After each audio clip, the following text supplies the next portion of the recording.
German Ahmadi. Yes. Syed Gessler. He will make tilawat. Right. Saeed Gessler. Right. I request Saeed Gessler to come for the recitation of the Holy Quran. Saeed, please. Bitte Bruder Syed Gessler nach vorne zu kommen und den Koran zu rezitieren.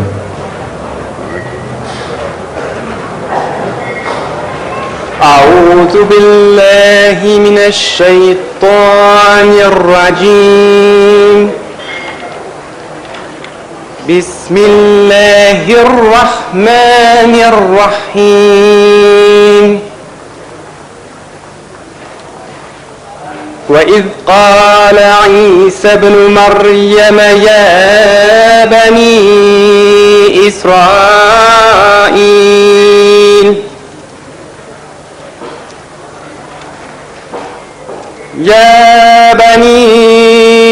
إسرائيل إني رسول الله إليكم مصدقا لما بين يدي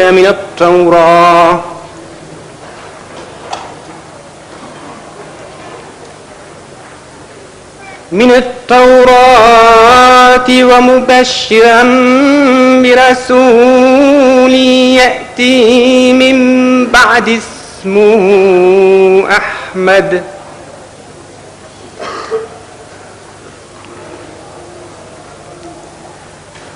فلما جاءهم بالبينات قالوا هذا سحر مبين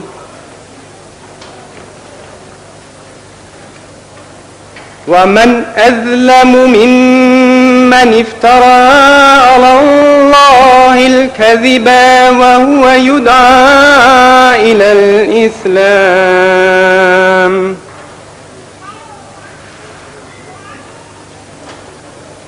والله لا يهدي القوم الظالمين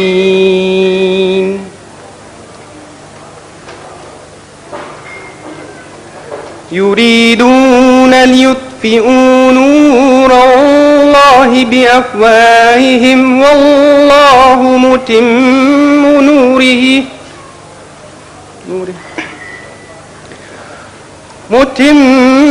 نوره ولو كره الكافرون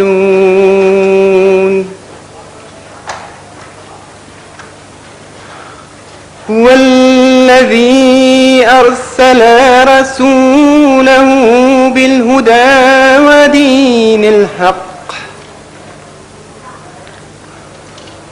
ودين الحق ليظهره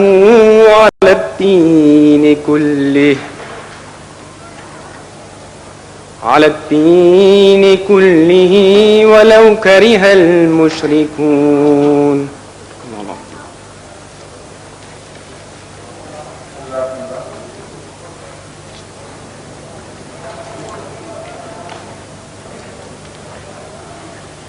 Im Namen Allahs, des Gnädigen, des Barmherzigen. Und gedenke der Zeit, da Jesus, Sohn der Maria, sprach: O ihr Kinder Israels, ich bin Allahs Gesandter an euch, Erfüller dessen, was von der Tora vor mir ist und Bringer der frohen Botschaft von einem Gesandten, der nach mir kommen wird. Sein Name wird Ahmad sein. Und als er zu ihnen kam, mit deutlichen Zeichen, sprachen sie, das ist offenkundiger Betrug. Wer aber könnte ärgeren Frevel begehen, als wer wieder Allah die Lüge erdichtet und er selbst zum Islam aufgefordert wird? Allah weist nicht mit ihren Mündern, doch Allah wird sein Licht vollkommen machen, auch wenn die Ungläubigen es hassen. Er ist es, auf dass er sie obsiegen lasse über alle Religionen, auch wenn die Götzendiener es hassen.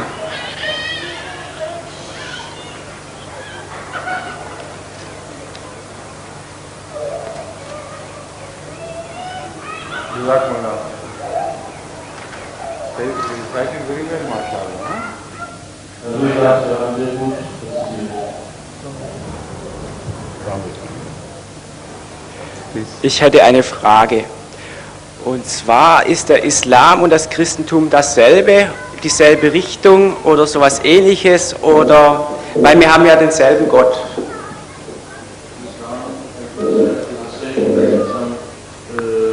Relation between them because they have the same God. Every religion should have the same relationship as you are suggesting. Because particularly according to the Holy Quran, all religions at their beginning were from God. Man made the differences later on. So because the origin is the same, so every religion should have the same attitude of mutual love and commonality about them. Islam particularly lays stress on this. And as such, Islam is the only religion in the world which makes it incumbent, compulsory on every believer not only to believe in the Holy Prophet of Islam but in all the prophets of Allah. Jesus in particular is mentioned, Moses is mentioned, other prophets are mentioned, and it is said there are just a few names. We have sent prophets to all the world, to all the people, in all the ages. Unless you believe in all of them, your faith in Muhammad Rasulullah will not be acceptable. So it's a beautiful universal religion with the grace of Allah. Alle Religionen haben eine ähnliche Beziehung, weil sie alle von dem einen Schöpfer stammen. Alle Religionen sind von dem einen Schöpfer ursprünglich herabgesandt worden. Und Islam legt besonderen Wert auf gegenseitige Liebe der Menschen zueinander. Und der Islam ist ausdrücklich zwingend in der Beziehung, dass er von seinen Gefolgsleuten fordert, dass sie an alle Propheten glauben.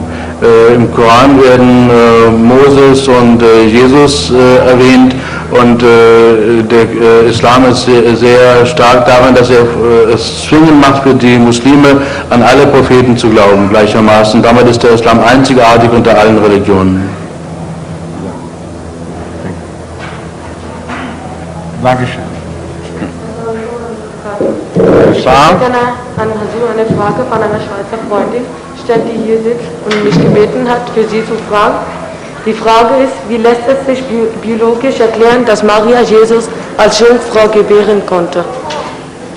She says, I'm putting the question in behalf of some sister who is sitting there nearby. My question is how we can logically prove that Mary was giving birth being a virgin. You see, you cannot prove logically about the identity of any child in the world. It's impossible, except in the modern times, when such lady is available, her child is available, and they offer for electronically organized minute tests. Only then it is possible to identify the parenthood of the child. In case of Jesus, we are talking of 2000 years ago. There was no possibility in any way in determining whether Jesus' birth was legitimate and was it from Mary alone or was it due to illicit relationship. Allah is the witness. He gave witness in the New Testament. Now that witness was not so reliable because that was the witness of Jesus and his followers. But the greatest testimony came in the form of the Holy Quran. There is the only other religion, the only other divine book which testifies to the truth of the New Testament, that Mary was a chaste lady and the child was not out of illicit relationship at all. It was a special creation of God. So only that much we can say, and it's a very strong proof. Why should Prophet of Arabia think it fit to testify to the truth of a legitimate child while all the rest of the world considered that child to be illegitimate? So with the grace of Allah, Holy Quran has done a great favor to the Christian belief that Jesus was a son miraculously born. The only difference is, they believe God is his father, little father. The Quran says no. God cannot be little father to any other thing. Because for being a little father you have to have some commonality about you. What commonality had Mary with God?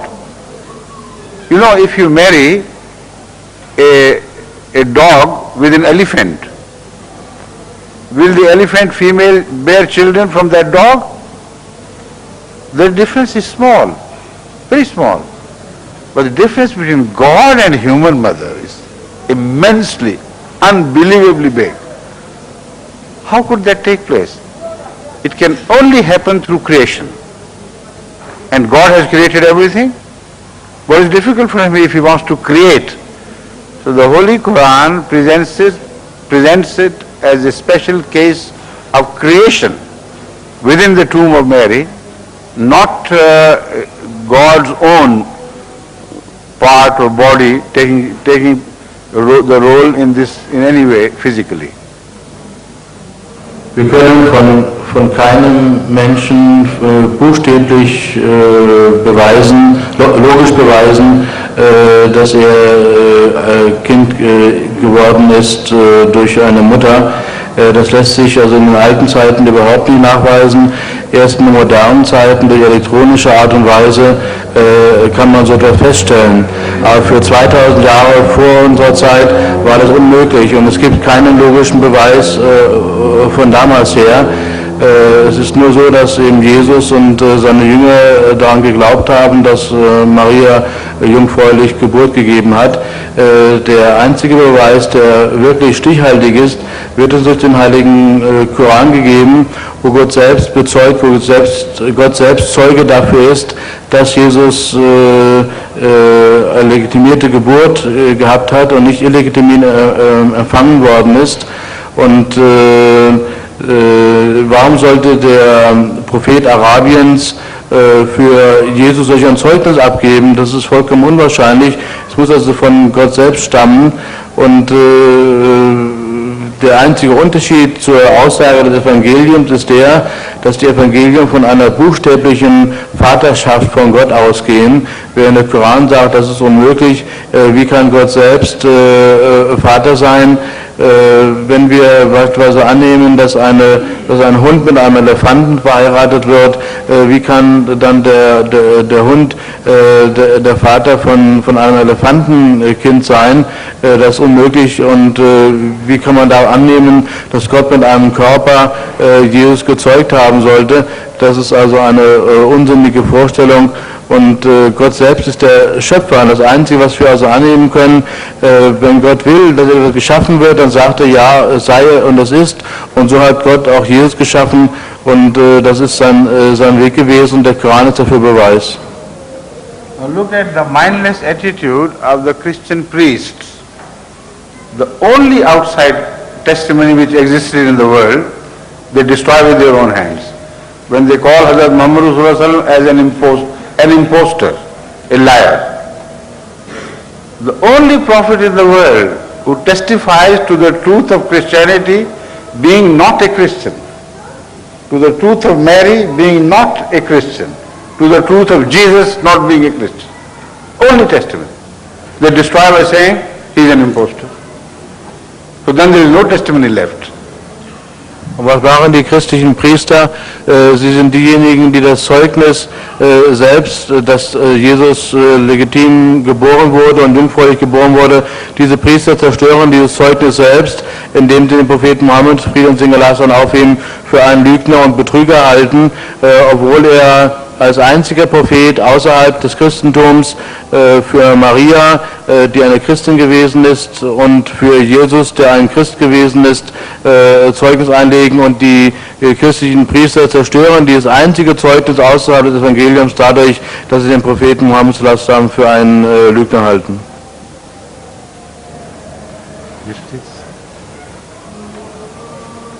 Assalamu alaikum, rahmatullah. Ich hätte gern gewusst, wie Sie sich erklären, dass sich heute so viele Menschen zum Buddhismus hingezogen fühlen. Und wieso, dass die Lehre der Wiedergeburt so falsch verstanden wird. Also dass es sogar Naturwissenschaftler gibt, die scheinbar Beweise haben für Leute, die schon einmal gelebt haben sollen. I would like to know how you explain to yourself that so many people are drawn towards Buddhism and that even scientists are claiming they have proofs for rebirth, for reincarnation. As far as the Buddhism is concerned, there are very few people who are being drawn to Buddhism. There is far more propaganda to it than reality. In fact, the Buddhists themselves are losing faith. Most of the Christians converted in the Far East were from the Buddhists. So it is a misrepresentation of the facts that the world is turning to Buddhism. Only cults and cult-minded people are being attracted to sometimes Buddhism, sometimes Munis, sometimes Sikhs, sometimes this and that. That is just a sort of cultism which was more popular in Europe before than today. In those days, of course, we saw many turning to Buddhism or Sikhism or these things. They enjoy a sort of temporary relationship and then return back. I have not seen, now I repeat this, I have not seen any Buddhist families in the West which remained loyal to Buddhism because their parents had got converted to Buddhism. The offsprings return to their origin or to nothingness.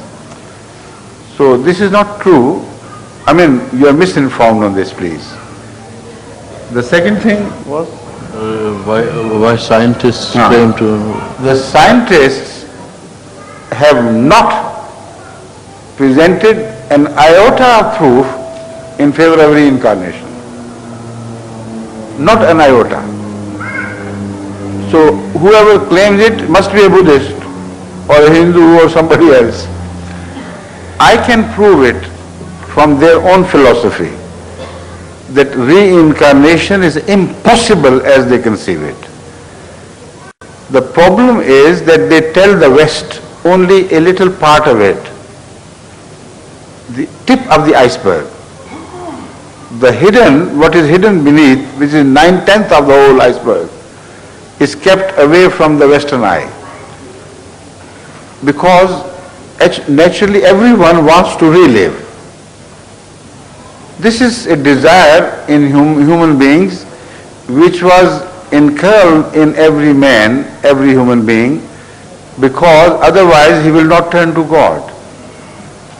So it is the method of nature to bring mankind or humanity to God, because human beings are instilled with a deep desire for eternity. They want to live forever. That is what gave birth to sexual reproduction in animal kingdom. A desire to perpetuate oneself, if not personally, through the birth. And if you study as I have studied evolution, you will be surprised to see that the only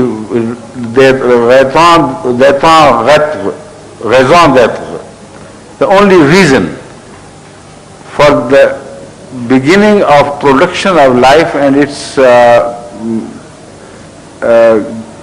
perpetuation lies in the deep inside desire of everything which exists to remain forever. So because of this desire, a society which has already become godless and still cherishes that desire, that society finds it an easier formula to believe in something without responsibility. Because the other option is religious option, which is very difficult to acquire, to adopt. Because religion says you will die and reopen your eyes in another spiritual world where you will be held responsible for all your acts here on earth. That's one option. The other is just close your eyes, hope that you will be reborn here and that is the end all, you don't have to do anything about it. That is what they tell you. What they do not tell you is a different story. They do not tell you that reincarnation means that anyone who does good things here and lives like an excellent person in the sight of Allah, he will be recycled into human birth.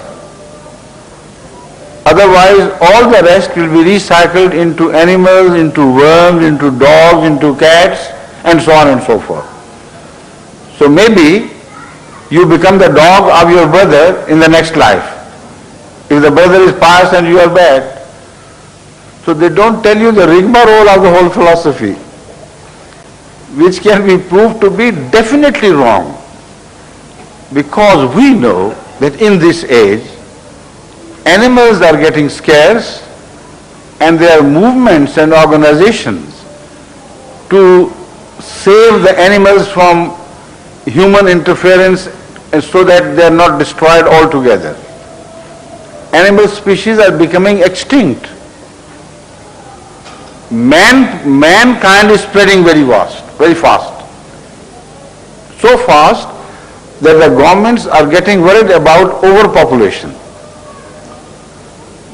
Now, did our previous generation act so wonderfully and righteously that God recycled them into human beings? What we see is a different story.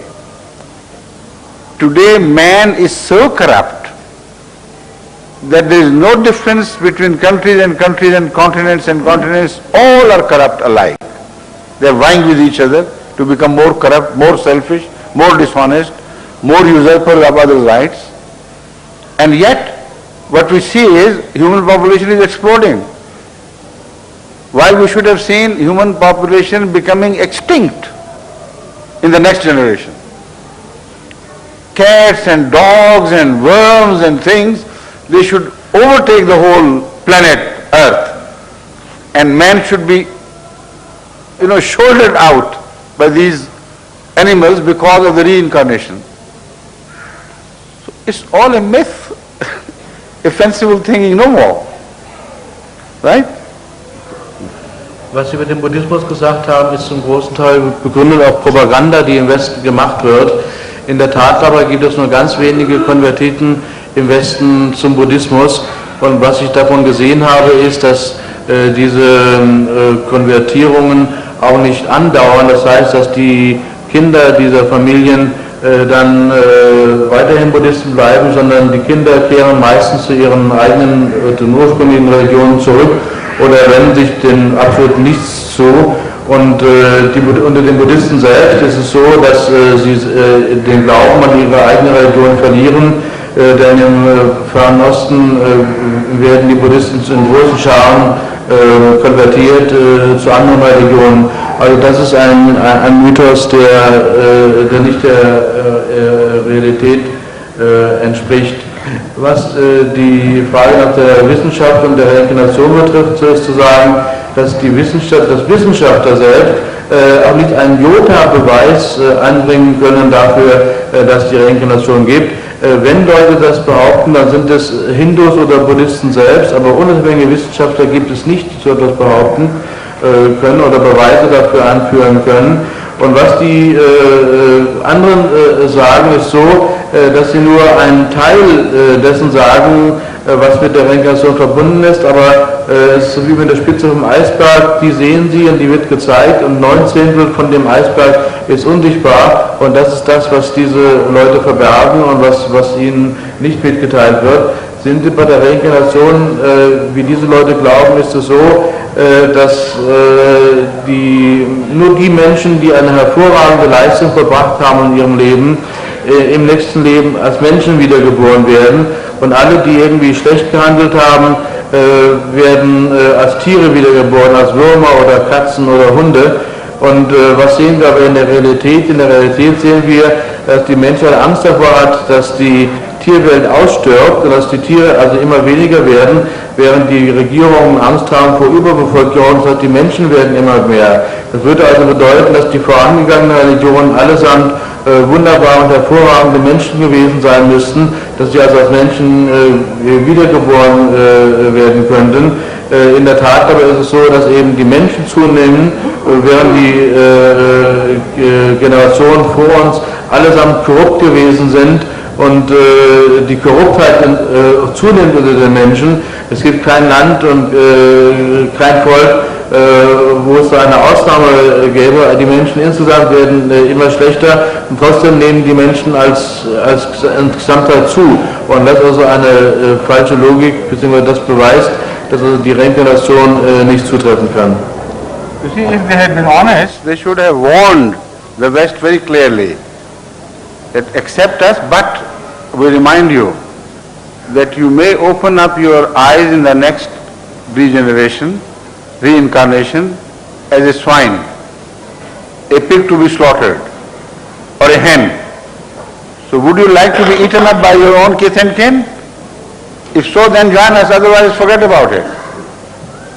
Wenn diese Leute ehrlich gewesen wären, dann würden sie ganz klar predigen, denkt daran, dass ihr im nächsten Leben als Schwein wiedergeboren werden könntet.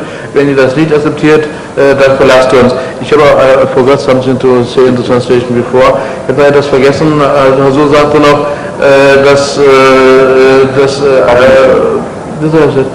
dass Reinkarnation Gedanke, ein typischer Gedanke von Verantwortungslosigkeit ist.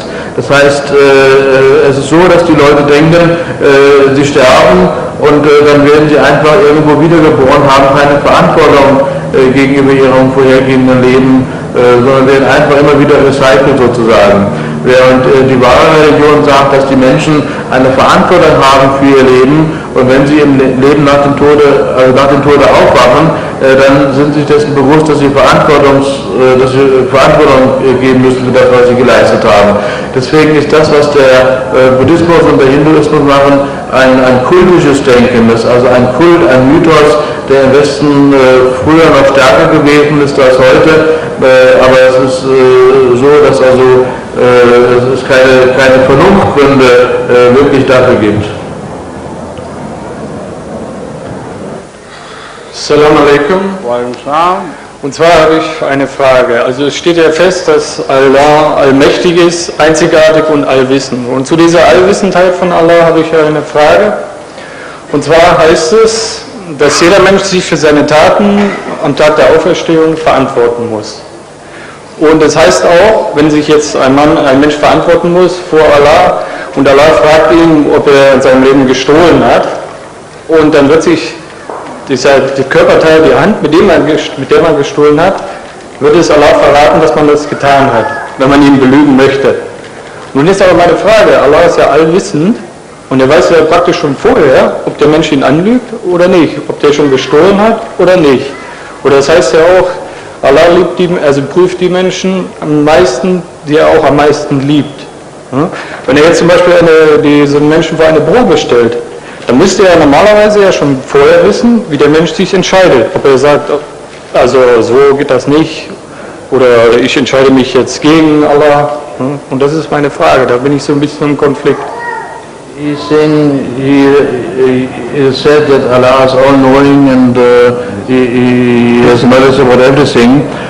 But my question is, on the day of judgment, when the man has to give answer to his deeds, then for example, when he has stolen, then his hand will prove by a movement to Allah that he has stolen. But Allah already knows that he has stolen. And now he is putting people into trial, and men says he's maybe trying to lie to Allah, or he's trying to do.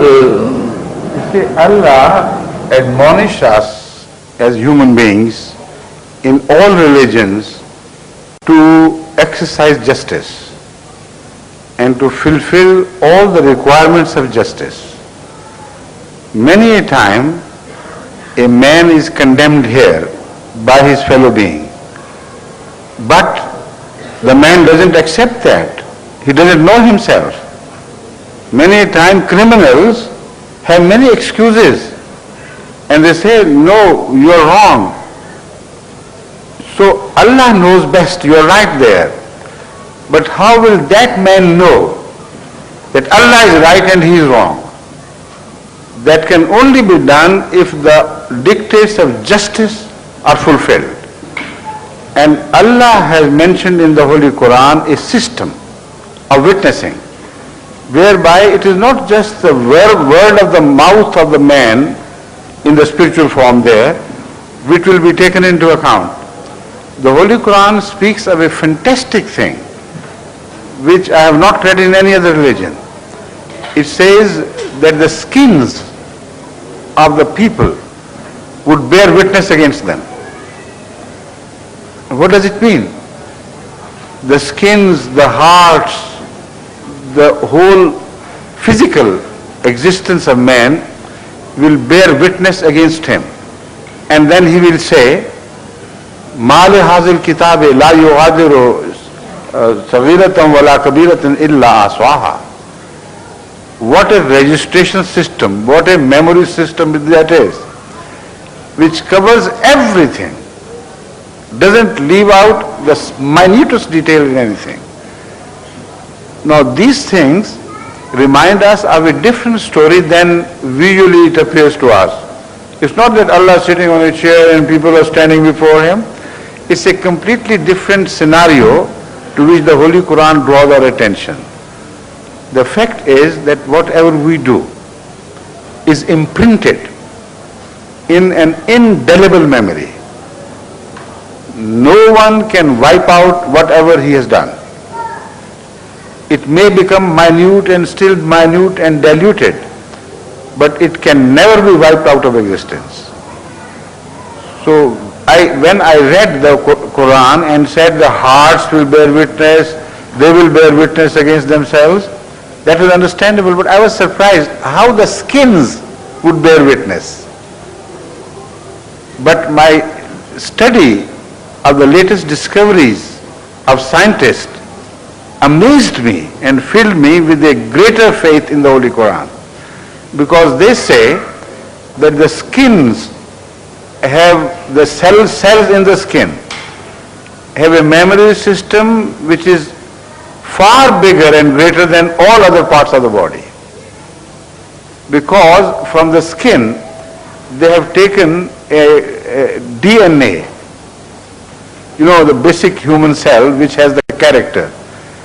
And although partly it was damaged, but in some old animals they have got the entire plan of his creation from that skin sample.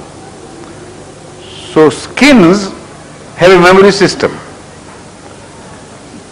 We don't understand how that will be applicable, but we know from the study of the scientists that the skins have also a system of memorizing things which no other part of the body has.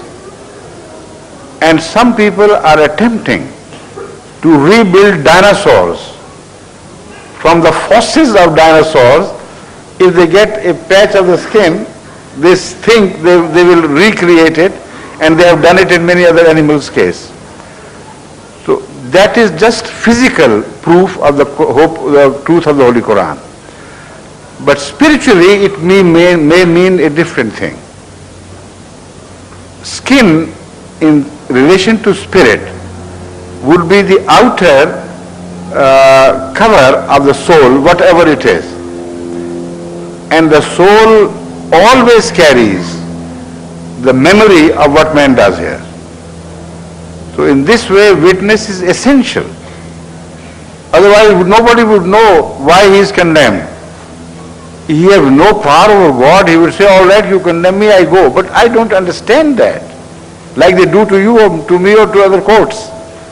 But there, God will make them speak, make them present the proof of their own folly, so that there will be not the slightest doubt in the mind of the condemned person that he had committed these crimes. So sagt, dass es zunächst eine Frage der allumfassenden Gerechtigkeit ist, dass wir ein System der Gerechtigkeit brauchen, nachdem wir beurteilt werden. Wenn etwa ein Dieb stiehlt oder ein Verbrechen begeht, dann mag es sein, dass er kein Bewusstsein dafür hat, dass er dieses Verbrechen begangen hat, sondern sich selbst also im Recht fühlt sozusagen. Es muss ihm also irgendwie klar gemacht werden, dass er einen Fehler begangen hat. Allah mag wissen, dass jemand ein Unrecht begangen hat, aber woher weiß die Person, dass sie dieses Unrecht begangen hat? Und da ist es so, dass eben der Mensch am Tag des Gerichts Rechenschaft ablegen muss über alles, was er tut, und zwar nach einem allumfassenden System der Gerechtigkeit, was er selbst auch inhärent, also was er versteht, was also in ihm selbst vorhanden ist, als ein Teil seines Wesens, nachdem er beurteilt wird. Und es gibt einen Vers im Koran, der besagt, dass am Tag des Gerichts die Menschen vor Allah stehen werden, oder werden die selbst also Zeugnis ablegen wider sich selbst. Wie sieht es denn aus bezüglich der Haut? Ich habe vor kurzem was von Wissenschaftlern gelesen und ihren Entdeckungen, was meinen Glauben an den Koran noch tiefer verstärkt hat, nämlich dass die Wissenschaftler erreicht haben, dass sie von einem winzigen Teil der Haut eines Menschen das DNA-System ableiten können und daraus also den gesamten Komplex des Menschentums des einzelnen Menschen herstellen können oder des Wesens herstellen können, des eines Tieres herstellen können.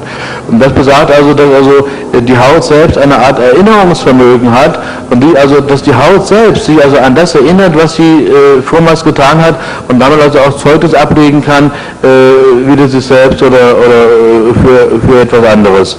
Und nehmen wir diese Frage der Haut aber spirituell, dann ist es so, dass die Haut sozusagen all das ist, was die Seele umringt, also umschließt. Und dass in dieser Haut also ein Wissen vorhanden ist um das Tun, was der Mensch getan hat, und der Mensch kann es verwässern und kann es versuchen ungeschehen zu machen, mehr und mehr, aber er wird nicht in der Lage sein, es vollkommen auszulöschen, und es wird also einen Eindruck in der Seele, in der Haut und damit auch verbleiben, sodass der Mensch also Klarheit darüber hat, was er denkt. But his question was also in a different direction. He was confused about the system, that why God is putting somebody to trial when I will try when he already knows what will be the result. I answered that. It is not to gain knowledge. It is to prove to the man that God's knowledge was right after all. And the man was misunderstood himself. He didn't know much. But when he will start witnessing against him through the system of memory, then they will know, everybody will know that God's condemnation is just. So it's said to dispense with the requirements of justice. It is essential even for God to prove to the world that whatever his decision is based on truth. The question was about predestination. Yes. Es geht also bei der Frage der Prüfung nicht darum, dass Gott selbst Wissen bekommen muss, er hat ja das Wissen, sondern es geht darum, dass Gott dem Menschen beweisen will, dass er Recht hatte. Und dass der Mensch also dadurch ein Wissen darüber bekommt, indem er Zeugnis wieder sich selbst ablegt. Right? Next, please. Assalamu alaikum. My first question is, I'm from America. Yes, sir. Only we have invited German-speaking guests and German guests to participate in this session. You seem to be an American, are you? Yes, sir. You see, all right. So you better wait patiently. If there is any time left, then we'll invite you. Alhamdulillah. Okay? Jazakumullah. Guten Tag. Ich habe eine Frage zur Vermummung von den Frauen. Warum müssen Frauen ihr Gesicht oder ihren Kopf mit einem Tuch benetzen? Obwohl ich denke, wenn es schamlos wäre für denjenigen, der dieser Frau gegenübersteht, das anzuschauen, ist er selbst schamlos, denn er reproduziert dadurch Gedanken in seinem Kopf, die nicht in Ordnung sind. Und dass es nicht an der Frau liegt, dass sie ihr Gesicht vermummen muss. Ich denke, wenn jemand ein reines Herz hat und diese Frau anschaut im Gesicht, kann er sie mit ganzem Gesicht anschauen, ohne Vermummung. Why woman must be veiled when man is looking at woman, when he himself is shameless, when he is looking with bad intentions to the woman. If he would have a pure heart, then he could look at the woman without difficulty. Because men do not have pure hearts, that is why special care has to be taken by ladies. This is the very spirit of Islam. The Holy Quran does not start from women. It tells men to hold your sights in control. Don't let them go wayward, searching for faces. And then also it tells women to do the same. But it is a natural phenomenon which cannot be ignored by any human being, that ladies are made more delicate and more beautiful and more attractive, in the sense that they draw attention to themselves and men fall victims to those attentions. If they are decently dressed, if they cover themselves properly, if they don't expose their charms, and if they abstain from adding makeup and lipsticks and rouge and other things to that, then the society will be less dangerous. But when they go out in the streets with all their makeups, all the intentional effort to attract the eye of man, then if man falls victim, he is wicked, all right. But the fault lies also with the women who do it to create these challenges and problems. This is why Islam has taken certain measures whereby women should not go out exposing themselves. They should cover themselves decently, should not spread out broadcast their charms, so that the men are in comparative ease and peace. Even without them, men are more dangerous than women. But if you invite them and excite them, then there is no end to that. But women have also a weak tendency, unfortunately.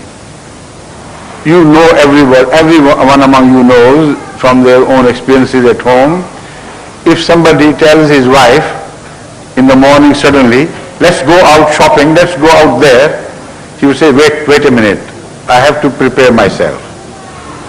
Then she'll go to the mirror, she'll apply all her artificial charms of beautification and will not walk out without it. Because she thinks, if I'm not attractive, why should I go out? So deep inside, a woman wants to be worshipped in that sense. She works as an idol and works towards that end, because Allah knows the weakness. So this is why Allah has addressed the women. Hide your charms, you are more attractive, you are naturally attractive. Men are wanton.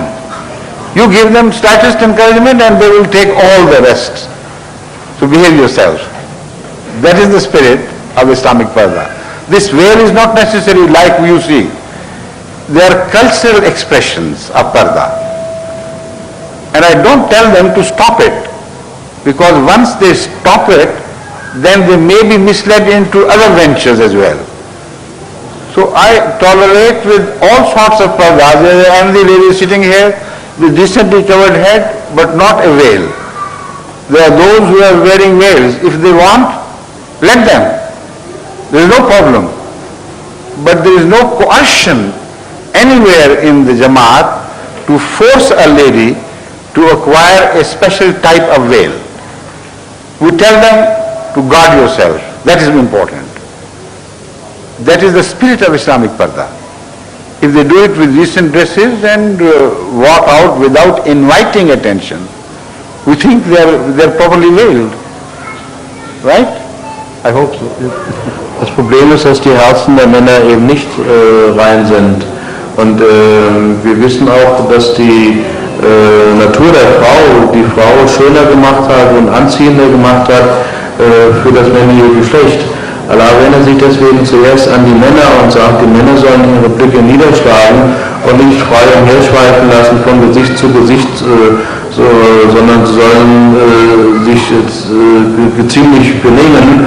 Aber andererseits ist es so, dass die Frau auch eine gewisse Attraktivität hat und diese Attraktivität auch steigern will. Das heißt also ein natürliches Bedürfnis hat, sich hervorzutun, und indem sie das macht, verwirrt sie auch die Männer, und da muss eine Art Möglichkeit geschaffen werden, um da eine Schranke zu legen, und deswegen ist es zum Friedensstiften gemacht worden, dass der Mann seine Blicke nicht so umherschweifen lässt einerseits, aber dass die Frau andererseits auch eben nicht Gelegenheit gibt, sich so nach ihr zu strecken, dass sie also ihn selbst zum Opfer macht. Und das System der Purda, also der Trennung von Mann und Frau, ist in unserer Gemeinde so, dass wir keine Frau zwingen, einen Gesichtsstreier zu tragen. Wir haben hier alle möglichen Formen von dezenter Verhüllung. Es geht nur darum, dass die Frau ihre Schönheit, ihren Charme bedecken soll, und sie soll sich so dezent in der Öffentlichkeit verhalten, dass sie den Mann nicht aufreizt. Und wir wissen allerdings, dass eben die Frau unglücklicherweise in ihrer Natur eine gewisse Schwäche hat. Wenn der Mann etwa sagt, komm, lass uns nach außen, lass uns rausgehen, lass uns einkaufen gehen, dann wird die Frau sofort sagen, Moment, ich will jetzt zum Spiegel gehen, und dann wird sie alle ihre Schmuck anlegen und sich Make-up pudern und so weiter, damit sie also in der Öffentlichkeit irgendwie akzeptiert wird, irgendwie anerkannt wird, und damit macht sie sich selbst zu einer Art Götzen. Das heißt, sie will verehrt werden auf eine gewisse Art und Weise, und das ist sehr gefährlich. But let me pay tribute to those ladies who are covering their faces with veils. Why? Because it is their sacrifice in a free society which causes them embarrassment. Yet they do it for the sake of being custodians of this spirit of veiling oneself. And looking at them, the younger generations get the message that we should not be over-free. But if the older generation or younger generation, grown-up young generation, throws everything to the four winds, then the next generation will stand the danger of going further away. So they are like brakes. I call them accident brakes, because in a vehicle you have a motive power to drive it, but without brakes it is very dangerous. So the society must also have certain brakes. As far as the chastity and purity of women is concerned, I believe they are working as excellent brakes. So let them remain as such. I have no objection against that. Ich möchte aber auch Tribut zollen denjenigen Frauen, die den Gesichtsschleier tragen, obwohl wir, wie gesagt, in der Gemeinde das nicht fordern. Sie wird. Next, please. God's love be with you and all of us. So I speak German, although I would address you personally. Ich muss einen Schritt rückwärts gehen, da ich sofort antworten wollte auf Ihre Auslegung der Wiedergeburt. Ich sehe meine Wiedergeburten in mir, weil ich sehr viel in mich hineinschaue. Und ich sehe eine Wiedergeburt, ich finde eine Wiedergeburt zum Tier gibt es nicht, rückwärts, sondern es geht nur vorwärts. Denn diese Erde ist eine Schule Gottes. Und wenn man mit einem Mal Leben in dieser Schule Gottes nicht alles gelernt hat, man sei ein Kettenraucher, man sei ein Alkoholiker, so muss man zurückkommen, um das zu lernen. Denn die Erde ist die allerniedrigste aller Lernstufen. Für mich ist es kein erstrebenswertes Ziel, zurückgeboren zu werden auf der Erde. Denn es gibt sehr, sehr viele göttliche Ebenen. Und für mich ist die schönste aller göttlichen Ebenen die Seelenebene, von denen es natürlich auch unendliche gibt, denn es gibt keine Endlichkeit. Und diese Seelenebene ist ja eben ohne Raum und Zeit. Das ist mein Streben. Aber wenn ich zurückgeboren werden muss, weil ich nicht alles loslassen konnte, und für mich ist das Schwerste alles Loslassens das Loslassen meiner eigenen Kinder, dass ich mir keine Sorgen mache, dass ich sie wirklich loslasse, dass ich nicht in Ängsten stehe, wenn sie zerschmettert am Boden liegen, weil sie einen Autounfall hatten, sondern weil ich loslassen kann, weil ich ja nur Gottes einziger Diener sein soll und dafür auf der Welt bin, um ein Mitarbeiter Gottes auf den anderen Ebenen zu werden. So sehe ich die Wiedergeburt. Und es ist egal, was man glaubt an Wiedergeburt oder nicht, es kommt sowieso, wie es kommt. Jetzt kommt nur meine ganz kurze Frage, lieber Khalifa. Was glauben Sie, sollen Träume für uns Menschen bewirken? She first was giving a comment about your explanation of reincarnation. She says, I'm seeing my reincarnations within me. The earth is a school of God where He is teaching men, and when I have been a smoker or I have been a drunkard, then in my next life I have to get the chance to learn more and to get on higher levels of my soul. And therefore for me there is no going backward to be an animal, only is going forward, and all men is going forward in the reincarnation, and it comes as it comes. But also I have one question: what is the meaning of dreams for men? Now, as far as the reincarnation is concerned, you have created a new sect today. A new religion is born today, because your idea of reincarnation is not shared by those religions who are advocates of reincarnation, because the philosophy they present to support reincarnation is the philosophy of justice of God. They say that because God is just, He cannot bind spirits into bodies without any reason for that, without any justification.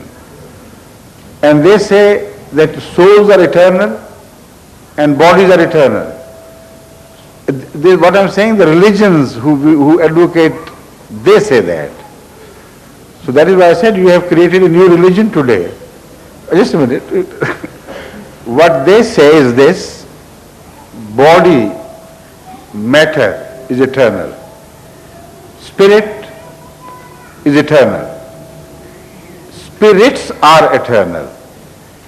God is eternal. There are three things. God is a chemist. He is not a creator. He brings souls into bodies and gives them a form. But for that, he must have some justification. He shouldn't behave like a dictator. So they say that the justification is found in the karma or acts of human beings. If human beings act well, God can release them from this bondage for a while. There will be no return. Souls will be separated from body and live separately, and the bodies will not have souls in them. But if after a while God thinks that his karam was limited, his goodness was limited, why should he enjoy eternal emancipation? Then God would say, all right, I will send him back to the earthly form. And when he does it, he takes into account many factors. So he may make the soul a feminine, make him a masculine, may make him a good person, make him a bad person, is the choice of God. Then, when he behaves mischievously in the second advent, then according to the advocates of this philosophy, he will not return into human beings. Most certainly not. He will be lured in order. So it is a ladder and snake game they are proposing. What you are saying is that in my spirit I find always an onward, forward motion. So I'll rise from a worse form to a higher form, but always wedded into my physical form. This is what you say. But nobody else supports you. the religions, the rest of the God-made religions say, the soul is an evolved form of consciousness. It is evolved and it must be emancipated from body. When it can live independently on its own, then it is separated from body, and that is only human beings who can have that independent soul. The rest of the animals do not have those independent souls. Then they can they are transferred to a higher form of existence, not to a lower form, in which souls are given new souls within them. And this life, which is spiritual life, takes a new form, and there is no turning back into this world. These are the different philosophies, and your philosophy is a wishful, hopeful thinking. You may be right, but I am sorry, the rest of the world doesn't agree with you. Zunächst, Sie haben heute eine neue Religion begründet, denn das, was Sie sagen, stimmt nicht mit dem überein, was die Religionen lehren und die Sekten lehren, die die Reinkarnation predigen. In diesen Vorstellungen ist es nämlich so, dass einerseits Gott ewig ist, andererseits sind die Seelen ewig und andererseits ist die Materie ewig, und die Seelen haben eine gewisse Körperlichkeitsform zu übernehmen, und dann kommt das Prinzip der Gerechtigkeit hinzu. Gott ist in diesem Sinne nicht ein Schöpfergott, sondern er ist eine Art Chemiker, der die verschiedenen Seelen in verschiedene Formen bringt. Und es kommt das Prinzip des Karma hinzu, denn warum soll jemand zu etwas gebracht werden, was er nicht gerechterweise zu erdulden oder zu bekommen hat? Und durch dieses Karma-Prinzip wird also der Mensch in eine andere Form gebracht, die Seele des Menschen in eine andere Form gebracht. Aber das ist also das, was die Religionen sagen, aber ihre Vorstellung von Denken wird da nicht unterstützt. Es sei denn, sie akzeptierten das, was die wahre Religion, unsere Religion sagt, dass nämlich die Seele den Wunsch hat, sich zu befreien von dem Körper, von der Körperlichkeit, und dass sie dann nach dem Tode in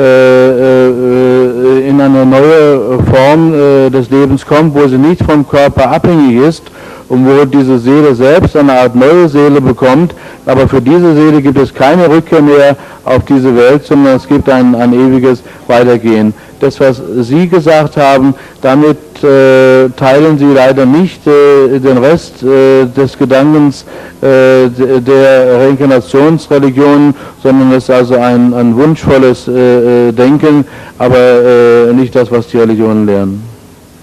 If you have other questions, this question about dreams. Dreams. Dreams are a sort of sinking into death. When human consciousness during sleep begins to sink lower and lower into subconscious mind, it is still thinking. It's constantly thinking. But the subconscious mind is not transferred into the conscious memory. So although you are constantly dreaming, only that part of dreams is remembered by you which appears at the time of your return from death. It's a fantastic thing. Every human body and every animal soul as well, animal body is sustained by God in this beautiful way. When you sleep, your consciousness begins to sink to a level where if it went further, it will go into death. So it's stirred back and pushed back up into the conscious mind. When it touches there, either man can wake up or go into sleep again. But during that period when he is hovering over the surface, you have rapid eye movement.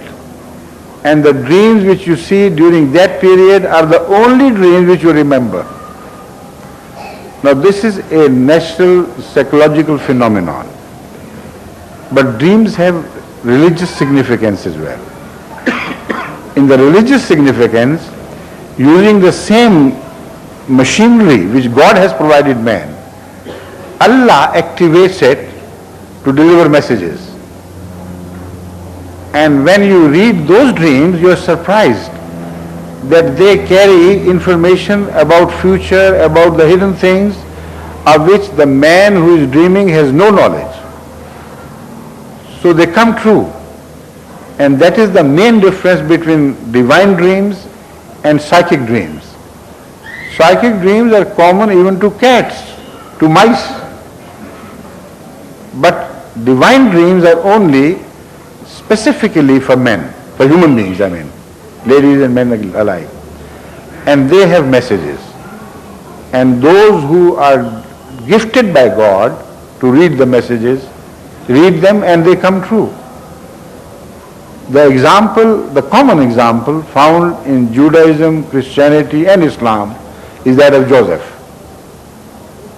When the king of Egypt saw that dream, which was not interpreted by anybody else, Joseph did it because he was divinely enlightened.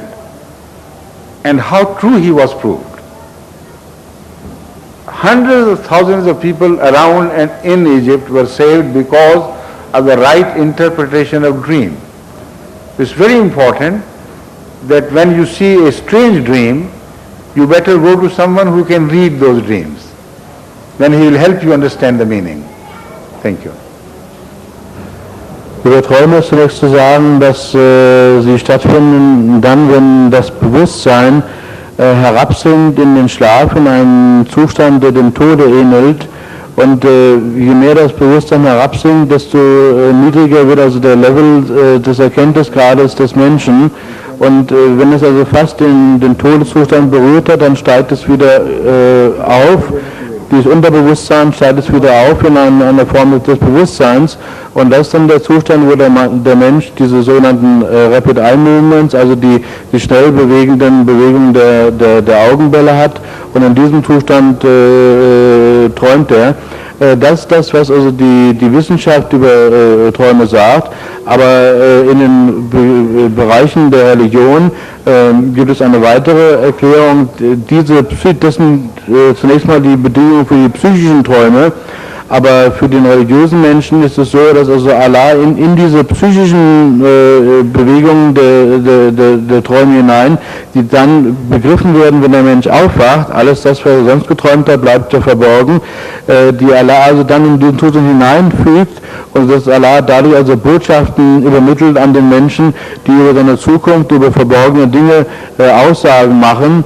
Und das, was am bekanntesten ist im Judaismus, im Christentum und im Islam, ist die Traumwelt, die Josef gedeutet hat, beispielsweise indem er dem König von Ägypten die Träume gedeutet hat und dadurch also Hunderte und Tausende von Leben gerettet hat. Wenn Sie einen besonderen Traum haben, einen sehr merkwürdigen Traum, sollten Sie an jemanden wenden, der sich in dieser Welt der Träume auskennt, damit er Ihnen hilft, Ihre Träume zu verstehen. Thank you. Dankeschön. Next, please. Oh. Ich bin Christin und ich bin Deutsche. Und ich freue mich darüber, Herr Kalif, dass ich mich bei Ihnen bedanken kann. Ich möchte es aber loswerden gern. Ich möchte mich bei Ihnen bedanken für die Einladung und ich möchte Ihnen sagen, dass ich ja hier eine Minderheit bin, so wie viele der anderen, die hier noch sind, bei uns in Deutschland Minderheiten sind. Und dass ich mich hier so wohlfühlen kann, dass ich akzeptiert werde, dass ich ja, in so einer Atmosphäre sein kann, obwohl die anderen Menschen sehen, dass ich nicht direkt zu ihnen gehöre, sondern dass ich eine Minderheit bin. Und ich wünsche mir, dass bei uns die Menschen, die heute hier sind, mit der gleichen Freundlichkeit und mit der gleichen Toleranz behandelt werden wie ich hier. Ich möchte Ihnen dafür danken, allen dafür danken. She has Freunde, die dem Islam angehören und mit denen bin ich zusammen hier. Einfach auch, um sie selber besser zu verstehen, weil ich manches nicht verstehe. Und jetzt mal eine Frage. Wie wird man Kalif? Und könnten Sie sich vorstellen, dass es auch in absehbarer Zeit eine Kalifin geben könnte? Und dann meine zweite Frage. Wie kann der Islam, so wie ich ihn hier heute erlebe, hier steht, Islam heißt Frieden, wie kann der Islam zulassen, dass ein Mann wie Rushki im Auftrag dieser Kirche gejagt wird, sodass er sein Leben in einem Bunker verbringen muss? Ja, vielleicht können Sie daran nichts ändern, aber ich frage Sie einfach mal, können Sie das nicht verhindern, dass so etwas passiert? She first says that I'm a Christian, I'm a German, and I'm here in minority, and I feel very well accepted and feel happy to be accepted here by the people, even when they see that I'm not from amongst them. And I wish that your people who are minority in Germany are also so well accepted in Germany by the other people. Ja, der sagt, Sie haben am Anfang das sehr schön gesagt über diese Minorität. She said, I'm feeling shameful about how minorities are dealt with in Germany. Wir verstehen das, wir haben große Herzen. She has two questions. First, how you became Khalifa, and is it possible that in future there will be a female Khalifa? And second question is how you can accept that the case of Rushdie is so. How I became Khalifa? After the death of a Caliph, there is a permanent electoral college in Ahmadiyya Jamaat, which immediately becomes active not during the life of a Khalifa, but after the death of Khalifa. They get together, pray to God, and choose one man. The one they think will be the best for the Jamaat. So when my predecessor died, they did it like this. Within a few minutes, they got together and thought, prayed, and chose me. And because they were pious people, we make it sure that all the people who become members of the electoral college are God-fearing, pious people. So it was not a difficult exercise at all. No differences of opinion. It was done like that. And the second part? You know, it is already very difficult for a male member to discharge the responsibilities of a caliph. It would be cruelty to women if they are permitted to become caliphs. Because women are by nature comparatively more defenseless than men. When there are enmities, you know, around 100,000 women were raped in Bosnia.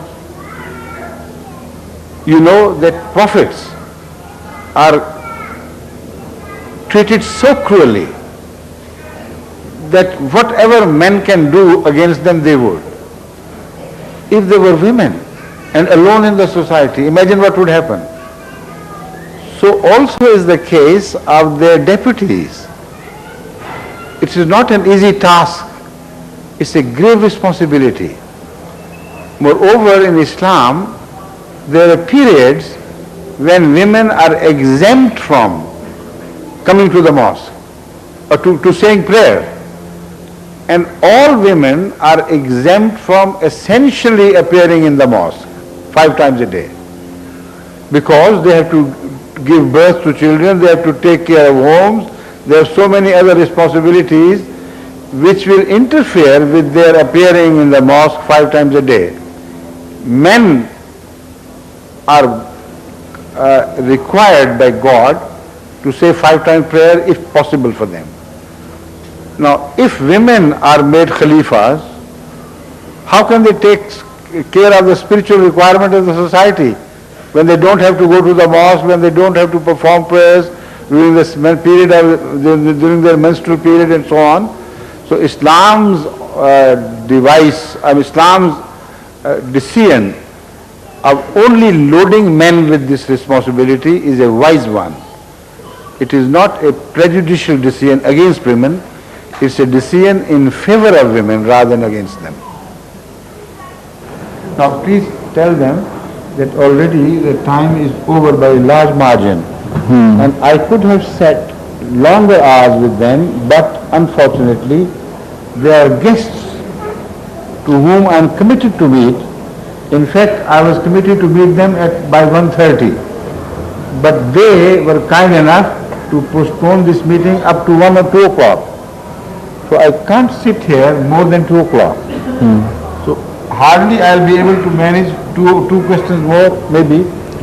So please apologize to the other people who are sitting behind that I may not be able to attend their questions. Der Krebs sagt zunächst, es tut ihm sehr leid, dass er Ihre weiteren Fragen nicht mehr in der Ausführlichkeit beantworten kann. Es ist so, dass um 2 Uhr Gäste auf ihn warten. In der Tat haben die von 1:30 gewartet, aber sie haben uns vertagt und Erlaubnis gegeben, noch länger hier zu sein. Aber um 2 Uhr muss ich diese Gäste sehen, das ist sehr wichtig. Ich wäre gerne länger mit ihnen zusammengeblieben, aber es geht heute nicht, vielleicht beim nächsten Mal dann. Ich kann jetzt gerade noch 1, 2 Fragen beantworten, es tut mir sehr leid, aber es geht nicht anders. Zu Ihrer Frage, wie wird man Kalif? Zunächst, nach dem Tode eines Kalifen tritt in der Ahmadiyya-Muslim-Jamaat ein Wahlgremium zusammen aus den verschiedensten Abgesandten der verschiedensten Bereiche der Gemeinde, und dieses Wahlgremium setzt sich zusammen und denkt nach und betet und dann wählt es jemanden aus. Und das geht praktisch mit einer Handbewegung. Das heißt, Gott selbst fügt seinen Willen in dieses Wahlgremium hinein. Also es gibt da keine größere Auseinandersetzung, keine größeren Diskussionen, sondern wird da sehr, sehr schnell und sehr rasch entschieden. Was die Frage nach der Frau betrifft, ob sie Khalifa werden kann, es ist so, dass die Bürde eines Kalifen so groß ist, dass es grausam wäre gegenüber einer Frau, wenn sie diese Bürde auf sich nehmen müsste. In Bosnien sind 100.000 Frauen vergewaltigt worden. Stellen Sie sich vor, ein Prophet, der die größten Grausamkeiten von den Menschen zu erdulden hat, der Unannehmlichkeiten in größter Form zu erdulden hat, er wäre eine Frau und hätte dann eine ähnliche Behandlung durch die Gesellschaft zu vergegenwärtigen. Das wäre die größte Grausamkeit gegenüber einer Frau. Im Islam ist es so, dass seitens der Natur der Frau die Frau ausgenommen ist von bestimmten Gottesdiensten. Beispielsweise muss sie während ihrer Menstruation nicht beten und nach der Geburt und so weiter braucht sie auch nicht in die Moschee zu kommen, und sie ist also davon ausgenommen. All das gilt für einen Mann nicht. Und es wäre also unangemessen, einer Frau das aufzubürden, was schon für einen Mann schwer genug ist zu tragen. It is difficult enough to become a Mary. To become a Jesus is a very difficult thing. Frauen sind genauso stark wie Männer. He says, I'm thinking women are same strong as men. You may think, but I'm drawing your attention to the fact. Look at the history of religions from Adam to Jesus Christ and revise your opinion. You may be strong, but you can't change history. I said it is difficult enough to become a Mary. Still Jews have not forgiven her. To become a Christ is a very difficult thing. So God has left it to men to suffer more than the women folk who are more delicately built by God. If not, if they are as strong, you make a movement for the international athletics. You know, tell them that they should remove the differences between women and men. And women and men athletes should jointly participate in all games. In boxing, in wrestling, in running. Do it and then come back to me. Der Kalif sagt, es ist schwierig genug, eine Maria zu werden, aber es ist noch schwieriger, ein Jesus zu werden. Sie mögen sich selbst stark fühlen, aber sie können die Geschichte nicht ändern. Wenn Sie sehen in der Geschichte, dass die Propheten von Adam bis hin zu Jesus gelebt und haben und behandelt worden sind, dann müssen sie ihre Anschauung revidieren. Wenn sie trotzdem darauf beharren, dann wenden sie doch an den Athletenverband und schlagen sie vor, dass bei den internationalen Meisterschaften die Barrieren zwischen Männern und Frauen herabgerissen werden und die Frauen und die Männer alle gleich behandelt werden und die Männer gegen die Frauen boxen und im Ringen und so weiter und im Wettlaufen ähnlich gleichermaßen behandelt werden, dann werden Sie das sehen, wie Sie Erfolg haben.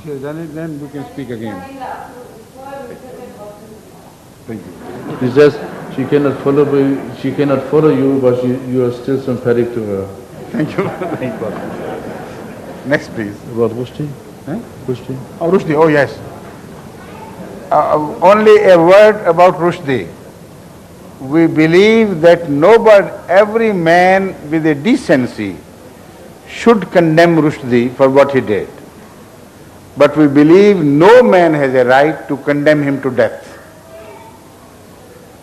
Ein Wort zu Rushdie. Wir glauben, dass jeder Mensch mit einem Gefühl von Würde Rushdie für das, was er getan hat, verdammen müsste.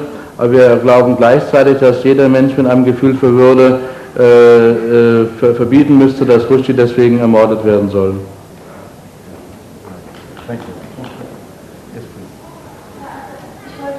Ob man vor der Heirat einen Freund haben darf und wenn nicht, warum nicht? Ich wollte fragen, ob man vor der Heirat einen Freund haben kann und wenn nicht, warum nicht? She wants to know whether she can have a friend, male friend before marriage, and if not, why not? Because if you have male friend before marriage, you may have children before marriage as well. Because in most cases it happens, and it will destroy your future, your peace of mind. And that is why the society is becoming so restless because of single parents and their problems. So for God's sake, don't contemplate this. It is for your own good. Der Hasur sagt, wenn Sie vor der Heirat einen Freund haben, dann können Sie deswegen auch gleichzeitig vor der Heirat Kinder haben. Und das ist es, was die Gesellschaft zerstört, dass die Gesellschaft ruhelos wird, dass also es Eltern gibt, die alleinstehend sind. Und um Gottes Willen denken Sie darüber nach und bewahren Sie sich vor einem solchen Schicksal. Again remember that if a girl bears a child from friendship, which is common, you can't say it rare, what does the man do? He runs away, cares a hoot for whatever happens. It is the poor girl who carries the child in her belly for 9 months, then takes care of the child, left alone. But this cannot happen in marriage. If you relate with each other after marriage, then the law will force the husband to discharge his responsibilities towards the offspring, which does not happen in case of friendships. So it's just a word of advice, it's up to you to follow it or not to follow it. Außerdem ist es so, dass was passiert denn mit dem Freund, wenn Sie ein Kind bekommen? Er rennt einfach davon und er lässt Sie allein und Sie haben 9 Monate lang das Kind zu tragen und dann nach der Geburt sich darum zu kümmern und kein Mensch schert sich um Sie, wie Sie damit zurechtkommen. Aber wenn Sie heiraten und dann in der Ehe ein Kind haben, dann ist das Gesetz auf Ihrer Seite und zwingt den Mann, sich um Ihr Kind zu kümmern. Last question? Letzte Frage. Sehr verehrter Herr Kalif, ich lebe seit über einem Jahr in der Nachbarschaft von einem Ahmadischer, Mitglied der Gemeinde, es ist der Herr Baschowa, und da habe ich Gelegenheit gehabt, eine Fülle von zwischenmenschlichen Begegnungen zu haben, eine Fülle von menschlicher Hochachtung bei ihm und durch ihn und durch seine Familie direkt zu erleben. Deshalb sind da Begegnungen zwischen Christen und Muslimen über seine Person gewesen. Und heute habe ich zum Beispiel die Frage, inwieweit die Ahmadischa-Religion den Alltag, den beruflichen Alltag, das Leben auf der Erde einbindet in ihr Fortkommen oder in ihre Entwicklung des menschlichen Geistes.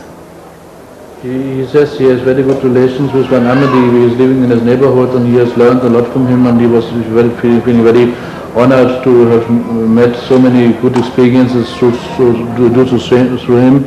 And now his question is how your religion, Ahmadiyya, is seeing that die Evolution des Menschen geht besser voran durch die Veränderung in der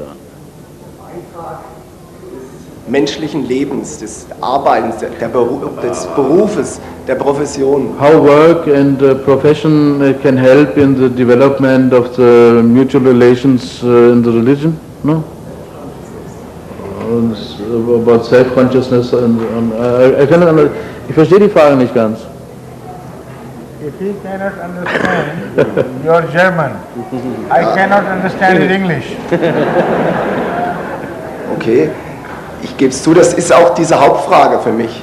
Ich habe beim Herrn Baschowa zum Beispiel erlebt, dass er seinen Beruf ausführen kann, das Geld verdienen und dann den Rest des Tages für die Ahmadiyya-Gemeinde. He has seen that his neighbor, his Ahmadi neighbor, he was doing his job, he's doing his work, and then the rest of the time he's sacrificing for Jamaat. And how is possible, to intermix these two things, world and religion?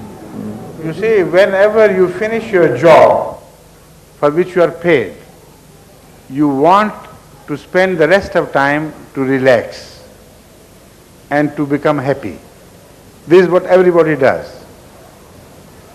But if your happiness lies in the service of mankind, in the service of a higher goal, then people will think that you are making sacrifices, but you are not.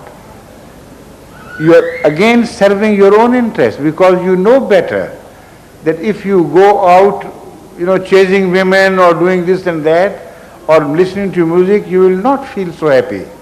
But when you serve mankind, the suffering people, or serve the cause of Allah, then you're so happy that it is a better reward for your time.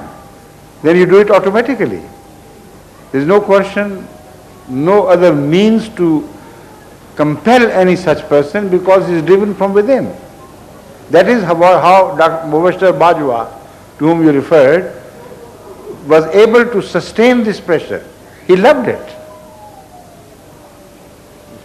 Hasur sagt, wenn jemand seine Arbeit getan hat und kommt dann nach Hause, will er relaxen und sich eben ausruhen und dann tut er etwas, was ihm Freude verschafft, und wenn die Freude darin besteht, dass man der Menschheit dient, dann ist das kein Opfer, sondern es ist ein ganz natürliches Wohlverhalten, dass man sich dementsprechend eben weiterentwickelt und Freude daraus zieht, dass man den Menschen dient. Und ihr Nachbar Mubashir Bajwa hat das getan. Er hat eben nicht nach Frauen gejagt oder sonst irgendetwas getan, sondern er hat sein ganzes Glück daraus gezogen, dass er Menschen gedient hat, und das ist ganz natürlich. Es ist nur schade, dass er das nicht den ganzen Tag gemacht hat. I'm only said that he could not do it the whole day long. Yes, that's right. That's correct, I know. Well, I understand the point, but you see, 20,000 Ahmadis are here, and they have been working many among them, thousands, have been working day and night to make this thing success. Why? Nobody paid them. They paid from their own pocket their fares, they ate from their own pocket, and yet if you stop them from doing it, they will be very unhappy. It's a dedication which is important, and it is that which we are aiming to produce in all mankind. Dedication to goodness is what man needs today. Was der Mensch heute braucht, ist Hingabe an das Gute. Sehen Sie, hier sind 20.000 Ahmadis und es hat ungefähr 1.000 Leute gebraucht, um dieses Fest hier auszurichten. Und diese Leute haben aus ihrer eigenen Tasche die Reise bezahlt und das Essen bezahlt und haben hier ihre Zeit geopfert und alles geopfert. Und wenn Sie das ihnen wegnehmen würden, würden sie furchtbar unglücklich sein. Also es ist einfach ihre Hingabe an die Menschheit, an das Menschliche, an das Gute, was sie zufriedenstellt. Und das hier ist No, it's right. Thank you. Thank you. We call it a day now. because I have to keep another appointment now. Thank you very much. God bless you. Vielen herzlichen Dank, Gott segne Sie. Monica?